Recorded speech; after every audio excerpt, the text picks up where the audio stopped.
لیکن صلاح الدین نے منع کیا تھا کسی کو کچھ نہ پوچھا جائے، مال و جائیداد دنیا کی دولت سب انہیں مبارک ہو، اللہ کا یہ مقدس گھر ہمارے حصے میں آیا۔ یہ بھی تاریخ موجود ہے۔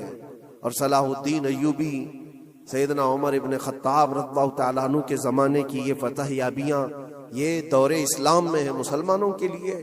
پھر زمانہ بیتتا گیا اور پھر یہ انہی حالات میں بحمد تعالیٰ تقریباً 1000 سال چل پڑے، تقریباً پورے 1000 سال بھی نہیں، لیکن جب یہ ورلڈ وار ہوئی فرسٹ، اس کے بعد پوری دنیا میں خلافت عثمانیہ کا دبدبہ ختم ہوا، تو دوبارہ پھر یہ ساری جو دسیسہ کاری ہے آج جو آپ دیکھ رہے ہیں، سب سے پہلے بے گھر تھے جو یہودی پوری دنیا میں، جن کے لیے ٹھکانہ نہیں تھا، کوئی جگہ نہیں تھی، انہوں نے ایک معاہدے کے تحت 4000 یہودیوں کو صرف فلسطین میں بسانے کی اجازت مانگی تھی۔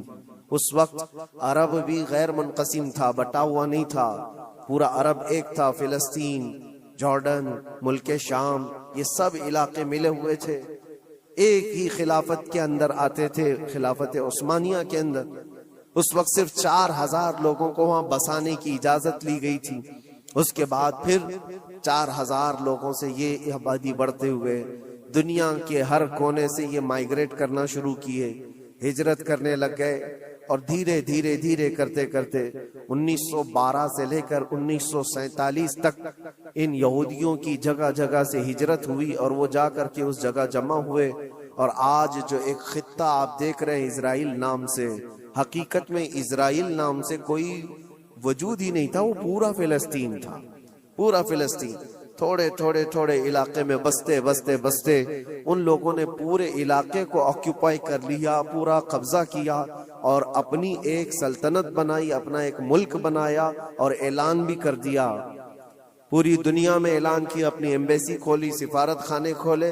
لیکن حیرت کی بات ہے کہ فلسطین کو ایسا دبا دیا گیا، اب اس کی اپنی کوئی حکومت نہیں، اس کی اپنے کوئی اختیارات نہیں، وہ نام کے لیے ایک علاقے میں بس سمٹ گئی ہے، اور ایک چھوٹا سا علاقہ اب بچ گیا ویسٹ بینک کا اور غزہ کا، جہاں آج لڑائیاں ہو رہی ہیں، جہاں بم بارود برسائے جا رہے ہیں، یہ تھوڑا سا علاقہ بچا رہ گیا ہے۔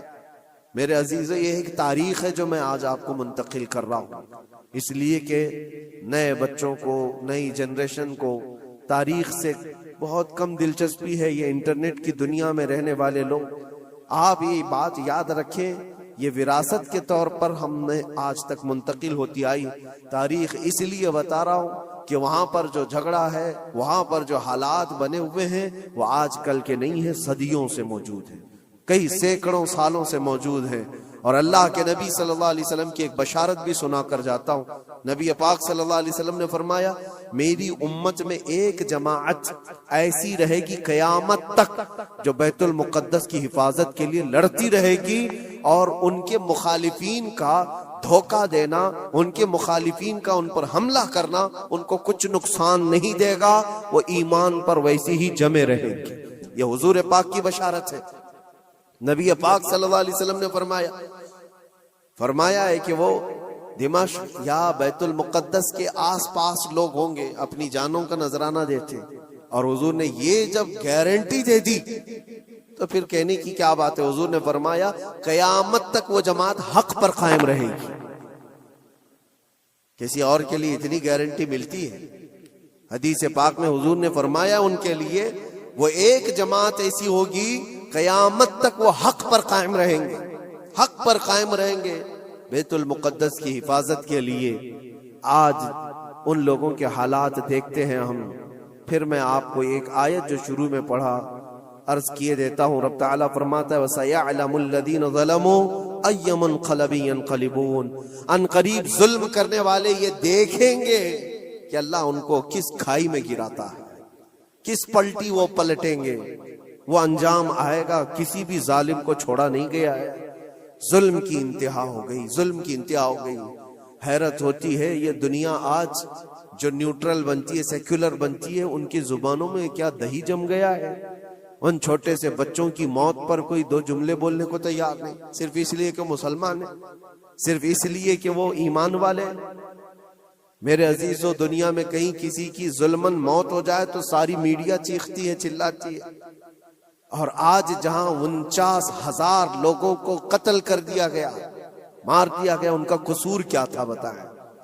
ان کا قصور کیا ہے؟ جنگ جس سے چل رہی ہے اس جماعت کا تو کوئی نشانی نہیں ملتا۔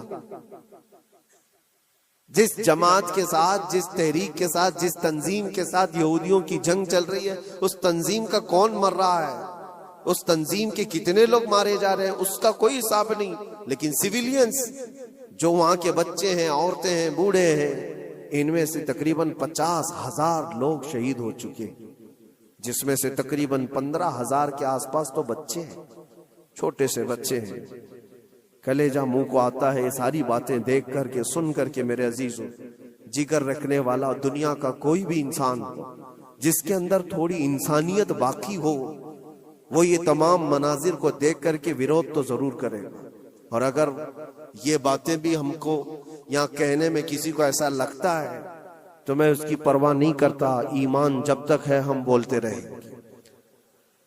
جہاں لوگوں کی جانیں چلی جا رہی ہوں اور تم کہتے ہو کہ یہ حالات صحیح نہیں ہو بولنے کے لیے، تو پھر ایسی بزدلی میں جی کر کے بھی مطلب نہیں، مر جانا ہی بہتر ہے۔ کس لیے جی رہے ہیں؟ حق کو حق نہ کہا جائے، ظلم کو ظلم نہ کہا جائے؟ کیا اتنے بھی زیادہ بزدلی آ گئی ہے؟ میرے عزیزو، آپ کو بتانے کا مقصد یہ ہے، مجھے پتا ہے لوگوں کو یہ بھی لگتا ہے کہ یہاں بیان کر کے مطلب کیا ہے، فلسطین میں ظلم ہو رہا ہے، بچے مارے جا رہے ہیں، یہاں بیان کر کے کیا مطلب ہے؟ یہ تھوڑی نہ وہاں جائیں گے مدد کرنے کے لیے۔ لیکن میرے عزیزو، فزیکلی آپ جا تو نہیں سکتے،